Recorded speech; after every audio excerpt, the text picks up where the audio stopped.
So hey guys, welcome back to my channel. I hope all of you are doing well. So আজকে এই ভিডিওটার ক্যাপশনটা দেখে তোমরা বুঝতে পেরেই গেছো যে কি বিষয়ে আমি তোমাদের সঙ্গে আজকে এই ভিডিওটা শেয়ার করছি। বেশি বড় হবে না, জাস্ট দুটো কথা বলার আছে তোমাদের সকলের সঙ্গে, তাই ভিডিওটা আজকের করা। আমি জাস্ট স্কুল থেকে ফিরলাম জানো তো কিছুক্ষণ আগে, এবং আমি দুটো কমেন্টস পড়লাম এবং কমেন্টস দুটো দেখে না I really don't have words to describe what I'm feeling right now. সত্যি কথা বলছি, আমার মুখে ভাষা নেই যে কি বলে আমি তোমাদের সঙ্গে আমি কি ফিল করছি সেটাকে এক্সপ্রেস করতে পারবো। আমি সত্যি জানি না, কারণ আমার মনে হয় না যে আমি আমার 3 বছরের ইউটিউবের ক্যারিয়ারে এমন কিছু করেছি যার জন্য এই কমেন্টস গুলো আমি ডিজার্ভ করি, যেগুলো কিছু মানুষ দুদিন ধরে করেছেন এবং আজকে তার এক্সট্রিম পর্যায়ে চলে গেছে। এক্সট্রিম মানে কোনো মেয়েকে যে এরকমও বলা যেতে পারে আমি তো ভাবতে পারি না, লিটারালি। ফার্স্ট কথা, যে এই কমেন্টটা করেছেন, আমি দিয়ে দিচ্ছি সাইডে কমেন্টটা, যে এই কমেন্টটা করেছেন, যে আমাকে শুধুমাত্র অ্যাটাক করেননি, আমার এগেনস্টে কিছু বলেননি, এতদিন আমার সম্পর্কে যে এই কমেন্টস গুলো আসতো সেগুলো পজিটিভ হতো নেগেটিভ হতো, আমি পজিটিভলি নিতাম কখনো কখনো, আবার পজিটিভ যখন নাও হতো সেটাকেও আমি স্পোর্টিংলি কিন্তু অ্যাকসেপ্ট করতাম ক্রিটিসিজমটাকে। কিন্তু আজকে এই কমেন্টটা যেটা এসেছে সেটা যদি আমার অবধি আসতো, আমার দিকে আসতো, আমি হয়তো সেটাকে মুখ বুঝে মেনে নিতাম, হয়তো না, বা হয়তো মেনেও নিতে পারতাম। বাট বিষয়টা কিন্তু শুধুমাত্র আমার অবধি আর নেই, বিষয়টা আমার ফ্যামিলি অবধি চলে গেছে। বিষয়টা তাদের অবধি গেছে যারা এটাতে কোনোভাবেই ইনভলভ নেই।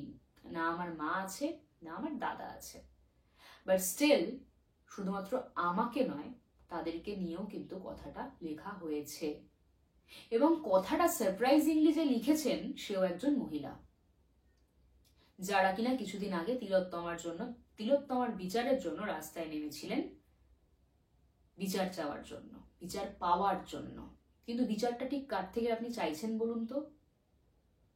যে অন্য মেয়েদেরকে তার কমেন্ট সেকশনে গিয়ে গালাগালি দেয় সে, নাকি যে একটা ক্যামেরার পেছনে লুকিয়ে কিবোর্ডটা সামনে আছে বলে একটা মেয়েকে যা কিছু যেটা মাথায় আসছে লিখছে? অথবা হতেও পারে আমি এমন কাউকে নিয়ে কথা বলছি যে হয়তো কোনো ছেলে মহিলার আইডি খুলে সে হয়তো এই কমেন্টটা করেছেন। কারণ আমার মনে হয় যে সত্যিকারের যার মধ্যে শিরদাঁড়া আছে সে এরকম কমেন্ট হয়তো কখনো করবে না। যার পেটে একটু হয়েও বিদ্যা আছে সে হয়তো এই কমেন্টটা কোনোদিনও করতো না।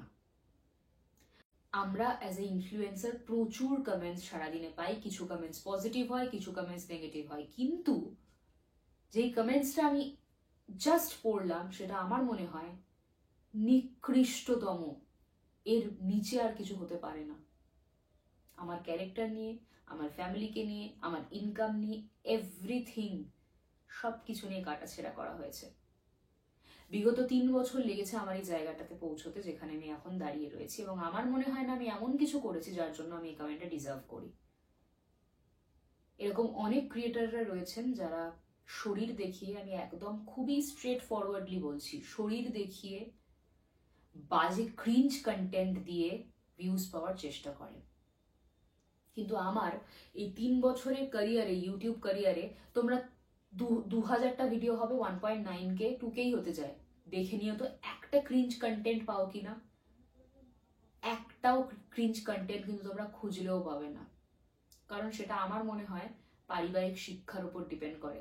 তুমি কিরকম ধরনের মাইন্ডসেট নিয়ে চলো সেটা তোমার পরিবার তোমাকে ঠিক করে দেয়। আমার সেই পারিবারিক শিক্ষা নেই, যার জন্য আমি ওরকম কন্টেন্ট কখনো বানাতে পারিনি, চাইলেও মন থেকে পারিনি। কিন্তু যে কমেন্টটা আমি তার সত্ত্বেও পেলাম সেটা আমার মনে হয় আমি ডিজার্ভ করিনি, এবং তার জন্য আমাকে যতদূর যেতে হবে আমি যাব।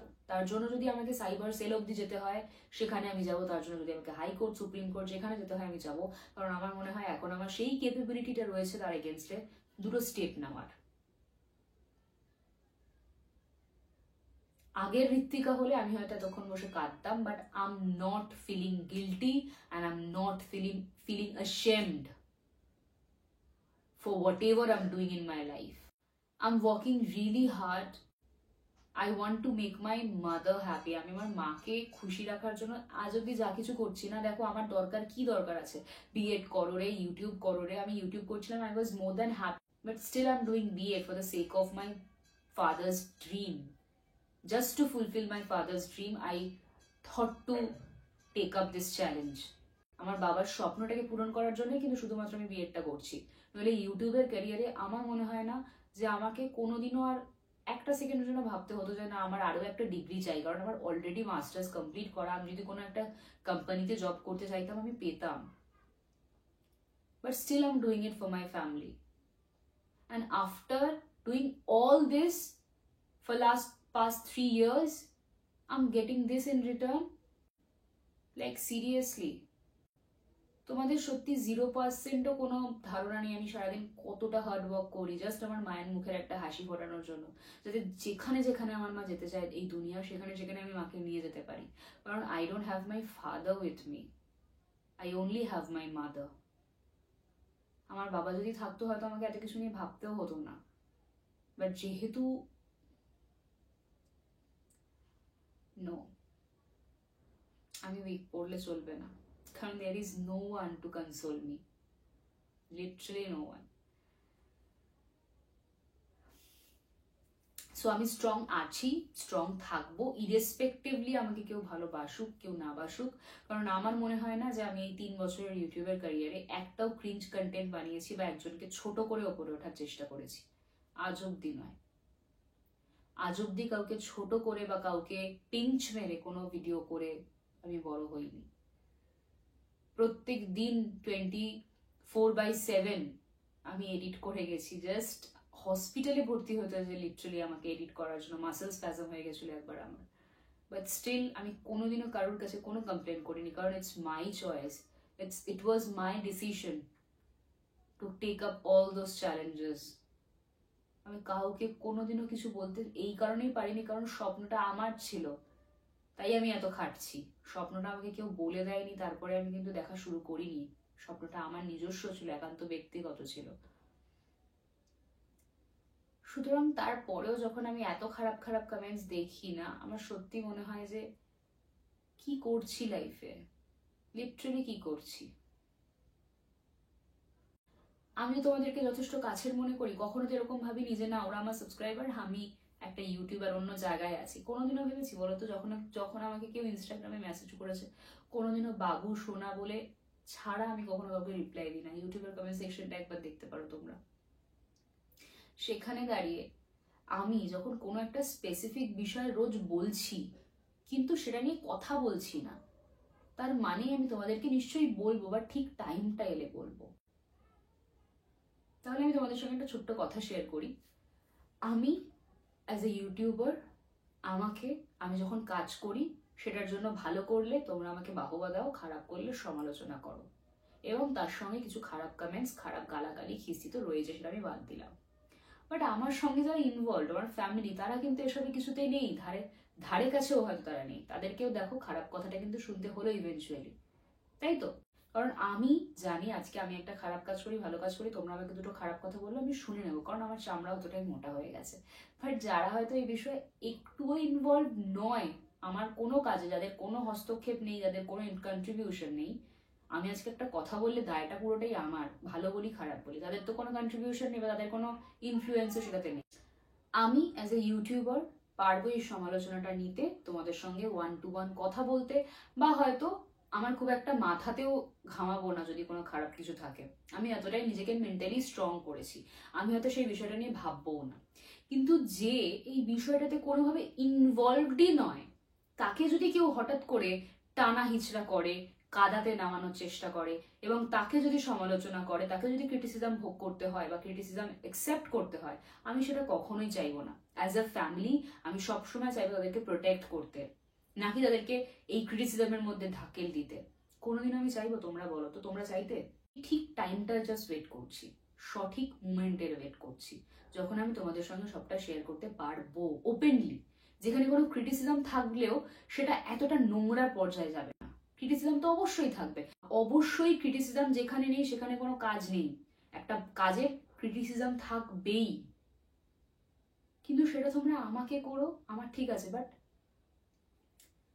ক্রিটিসিজমের জায়গায় রেখে করো। ক্রিটিসিজমটা তো নোংরার পর্যায়ে যাচ্ছে, যেখানে দাঁড়িয়ে আমি নিজে ফিল করছি যে আমি কি করছি লাইফে। এবং আমি জানি অনেকে এই কমেন্টটাও করছে যে তোমার বয়ফ্রেন্ডকে নিয়ে আমরা এতটাও এক্সাইটেড নই যে তাকে না দেখলে আমরা মরে যাব। যার কথা তোমরা এতবার করে বলছো, যার কথা তুমি এতবার করে বলছো, তাকে না দেখলে তো আমরা মরে যাবো না, তাহলে এত বয়ফ্রেন্ড করছো কেন, এত আদিক্ষেতা করছো কেন? অনেকেই এই সমস্ত কমেন্ট করছে। আপনারা যত এরকম কমেন্ট করবেন আমার কিন্তু খুব একটা খারাপ লাগে না, আজকের এরকম কমেন্টগুলো পড়তে আমার বেশ ভালোই লাগে, সুতরাং করতে থাকবেন। কিন্তু হ্যাঁ, যদি কোনোভাবে আমার ফ্যামিলি এফেক্টেড হয়, কোনোভাবে আমার ফ্যামিলি ইনভলভ হয়, সেক্ষেত্রে কিন্তু আমি কাউকে ছাড়বো না, নোবডি।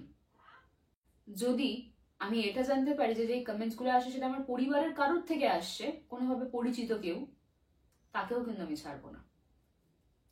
সুতরাং বিষয়টা খুবই ওপেন রাখলাম, ওপেন প্ল্যাটফর্মে যখন কথা হচ্ছে খুবই ওপেন তোমাদের সঙ্গে একটা কনভারসেশন করার চেষ্টা করলাম কোনো অ্যাকশন নেওয়ার আগে। সুতরাং যারা এই কাজগুলো করছেন দুবার ভাবুন, এখনো সময় রয়েছে, আমি সময় দিলাম, সময় যতদিন আছে। কারণ আমরা যখন একটা কাজ করি না, আপনি তো কমেন্টটা করে রেখে দিলেন, আমি যখন কোনো অ্যাকশন নেব তখন আপনার ফ্যামিলিও কিন্তু সাফার করবে, আমি সেটা চাই না। সিরিয়াসলি বলছি, আমি সেটা চাই না এখনো পর্যন্ত। আমি এখনো আপনার ফ্যামিলির কথা ভেবে আমি কিছু করছি না। তাই যেটা করেছেন সেটা ইন ফিউচারে আর করবেন না। সেটা আমার কমেন্ট সেকশন বলে নয়, কারোর কমেন্ট সেকশনে করবেন না, কোনো মেয়ের কমেন্ট সেকশনে গিয়ে তো করবেনই না। কারণ কোনো ছেলের কমেন্ট সেকশনে করলে উল্টে আপনি দুটো খিস্তি খেয়ে যাবেন, সেটুকু আমার কনফিডেন্স আছে। কারণ কারোর ফ্যামিলিকে নিয়ে বললে কেউ কিন্তু সহ্য করবে না। ওকে, সবকিছু নিয়ে সমালোচনা করবেন না, আপনারও ফ্যামিলি রয়েছে, আপনার ফ্যামিলি নিয়ে যদি কেউ সমালোচনা করে আপনার কি ভালো লাগবে? ভিডিও দেখছেন দেখুন না, ভালো লাগলে দেখুন, ভালো না লাগলে কি আর বলতে পারি আমি। কিন্তু কাউকে এত নোংরা কথা বলবেন? ভেবে দেখবেন কথাগুলো। আমি যথেষ্ট স্ট্রং, আমি কাঁদবো না, আমার চোখ থেকে জল বেরিয়ে আসলেও আমি কাঁদবো না। কারণ আমার মা আমাকে কাঁদতে শেখায়নি।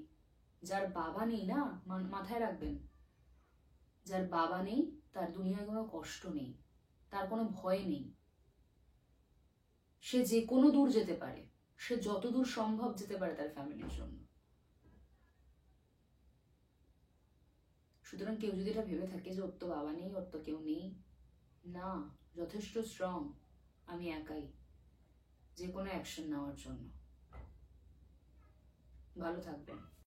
আমি কাউকে ছোট বড় কথা বলতে চাই না, শুধুমাত্র এটুকুই বলবো আমার ফ্যামিলিকে শুধু এর মধ্যে আনবেন না প্লিজ, আমার ফ্যামিলিদেরকে এর মধ্যে আনবেন না।